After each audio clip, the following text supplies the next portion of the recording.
এই যে ব্রিজটা দেখতেছেন, আমরা চর এলাকার মানুষ যারা আছি, এই দিক দিয়ে আমরা এইভাবে জুতা হাত তুলে লঙ্গিটা এইভাবে কাঁচা দিয়া পরে যাওয়া লাগতো, কারণ এটা একটা নদী, এটা কাঁচামাইটা নদী, আমাদের ব্রহ্মপুত্র নদীর শাখা।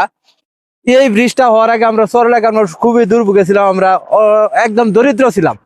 আমাদের চরের মানুষ একবারে গরিব আছি না। আর এখন বর্তমানে এই ব্রিজটা হওয়ার কারণে যাতায়াত ব্যবস্থা এতই সুবিধা হয়েছে, কাঁচামাল নিয়ে ঢাকা পর্যন্ত যাওয়া যায়, এত সুবিধা হয়েছে।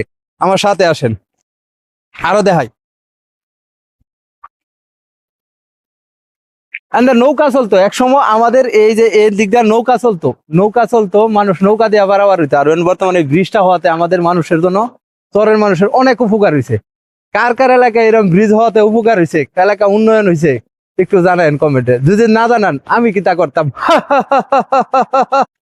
এই যে ব্রিজটা দেখতেছেন, আমরা চর এলাকার মানুষ যারা আছি, এই দিক দিয়ে আমরা এইভাবে জুতা হাত তুলে লঙ্গিটা এইভাবে কাঁচা দিয়া পরে যাওয়া লাগতো, কারণ এটা একটা নদী, এটা কাঁচামাইটা নদী, আমাদের ব্রহ্মপুত্র নদীর শাখা। এই ব্রিজটা হওয়ার আগে আমরা চর এলাকার মানুষ খুবই দুর্ভোগে ছিলাম, আমরা একদম দরিদ্র ছিলাম। আমাদের চরের মানুষ একবারে গরিব আছি না। আর এখন বর্তমানে এই ব্রিজটা হওয়ার কারণে যাতায়াত ব্যবস্থা এতই সুবিধা হয়েছে, কাঁচামাল নিয়ে ঢাকা পর্যন্ত যাওয়া যায়, এত সুবিধা হয়েছে। আমার সাথে আসেন, আরো দেখাই।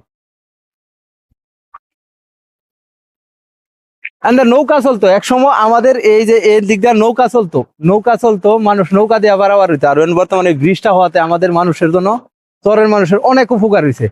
কার কার এলাকায় এরকম ব্রিজ হওয়াতে উপকার হয়েছে, এলাকা উন্নয়ন হয়েছে, একটু জানান কমেন্টে। যদি না জানান আমি কি তা করতাম।